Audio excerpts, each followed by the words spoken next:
हरतालिका तीज व्रत कथा। कथा के अनुसार माता पार्वती ने भगवान शिव के लिए कठोर तपस्या की। दरअसल माँ पार्वती का बचपन से ही भगवान शिव को लेकर अटूट प्रेम था। माता पार्वती अपने कई जन्मों से भगवान शिव को पति के रूप में पाना चाहती थीं। इसके लिए उन्होंने हिमालय पर्वत के गंगा तट पर बचपन से ही कठोर तपस्या शुरू की। माता पार्वती ने इस तप में अन्न और जल का त्याग कर दिया था। खाने में वे मात्र सूखे पत्ते चबाया करती थीं। माता पार्वती की ऐसी हालत को देखकर उनके माता पिता बहुत दुखी हो गए थे। एक दिन देवऋषि नारद भगवान विष्णु की तरफ से पार्वती जी के विवाह के लिए प्रस्ताव लेकर उनके पिता के पास गए। माता पार्वती के माता पिता को उनके इस प्रस्ताव से बहुत खुशी हुई। इसके बाद उन्होंने इस प्रस्ताव के बारे में माँ पार्वती को सुनाया।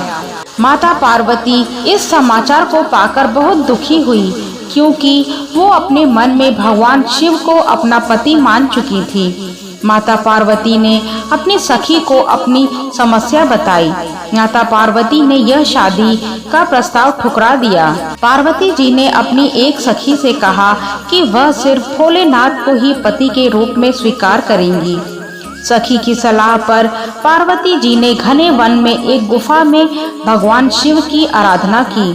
भाद्रपद तृतीया शुक्ल के दिन हस्त नक्षत्र में पार्वती जी ने मिट्टी से शिवलिंग बनाकर विधिवत पूजा की और रात भर जागरण किया।